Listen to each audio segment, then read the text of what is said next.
If you've been a fan of Tesla, you probably heard of the term Tesla cult, which some people use to generalize people that like Tesla. Jim Cramer is probably one of the first ones to publicly call Tesla a cult, and then he proceeded to suck Jeff Bezos' bald pickle, blah blah blah. A dealership president also called Tesla a cult, but who's surprised? Of course he's butthurt because Tesla is not selling through dealerships. Here we have a short seller who doesn't understand why he's losing money, so he just tries to justify it with Tesla having a cult-like following. Same thing with Gabe Hoffman. This guy looks like he's just trying not to cry with all the money he lost betting against Tesla. Are they correct though? Yeah, no, they can go suck the fattest pickle they can find. Let's just start with the definition of a cult. There are quite a few versions online, but generally it refers to a small group of people that have great faith and devotion to a person, idea, object, a movement, or religion that's regarded as unorthodox, spurious, or sinister. And there is so much devotion that they're fanatic believers and would ignore all other facts that would challenge their faith. Essentially, people are calling Tesla fans cult members because first, they think the company is running into the ground, and second, they thought the products are hyped up and have low quality. But who are they to judge though? The so-called Tesla cult isn't just a fanboy club, but it's primarily composed of actual Tesla owners, during the early days when Tesla only have models out that costs over $100,000. Judging by the price tag of the car and an average owner's credit score, Tesla owners are probably making more money and are more responsible in life than the average consumer, which is reflected in their credit score. Chances are, they're probably better at assessing the car's quality and how Tesla's business is running than some average Joe behind a monitor, trash-talking Tesla and calling people that just because they have a different opinion, they're part of this Tesla cult or Elon's shill now. I mean, come on, if you have a guy that can afford a Tesla Model S or X, and then you have another guy that has a Chrysler, Nissan, or Kia, I think I can trust the Tesla owner's opinion more, which car is better.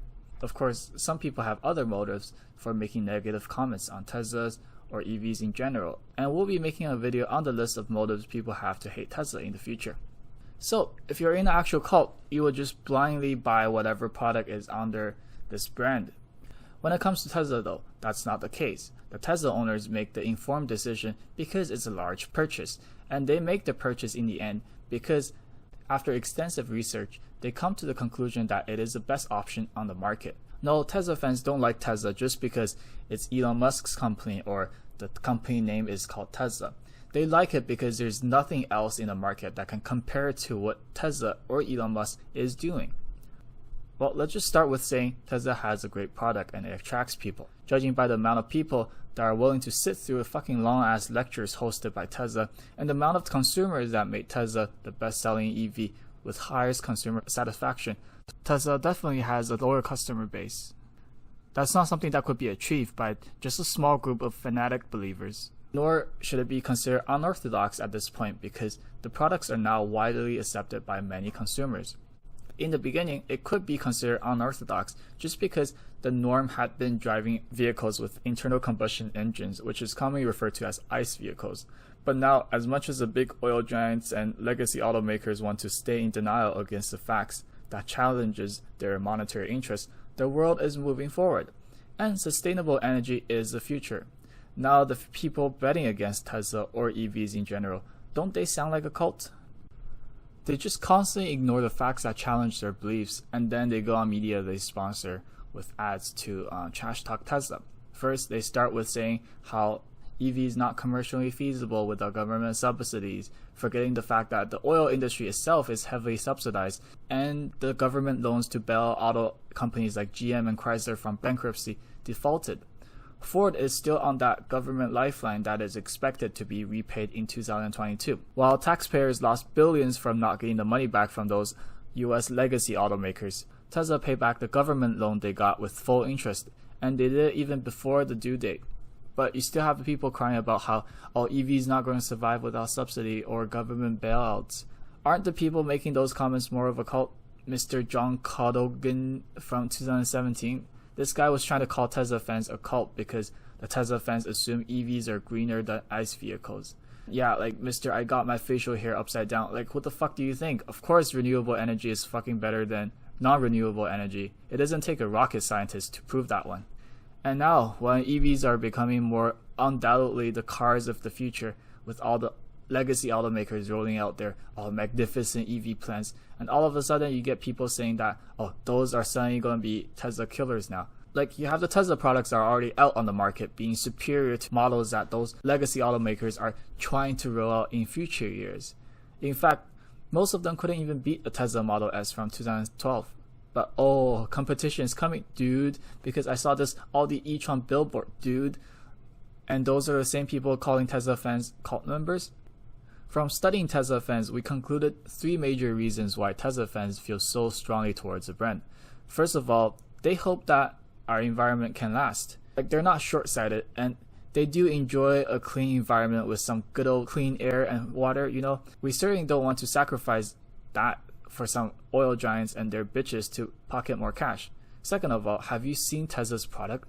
Acceleration, range, tech, safety, they're all at the top of the chart. If you get a Tesla, you have the acceleration that can compete with a supercar that probably costs more than your house. You still get more range than most EV models that legacy automakers are trying to roll out in the coming years.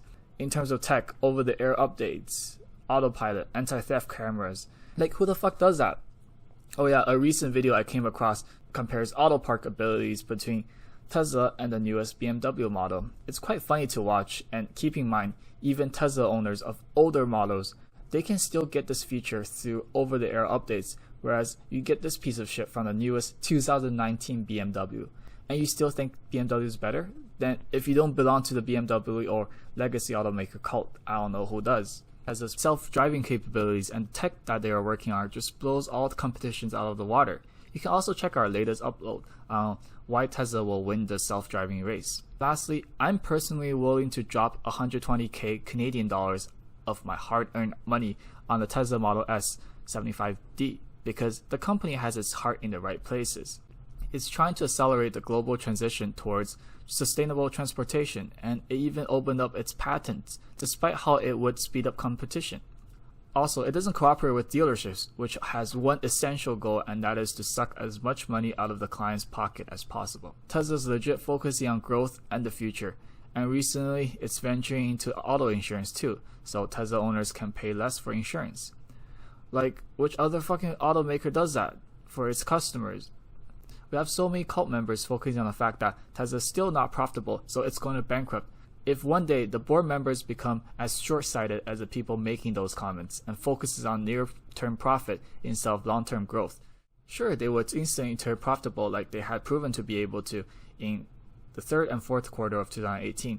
But when they become as short-sighted as those people, then the company probably wouldn't stay as the industry leader for much longer. I mean, there's a reason Elon Musk is constantly proving people wrong and pioneering the future of transportation, while I don't know what the fuck the people making those comments are doing in real life for the humanity. Well, after making this video, I realized that the people against Tesla are more of a cult than the people that love Tesla, because the facts are stacked against those people. I mean, just look at how phenomenal Tesla is performing.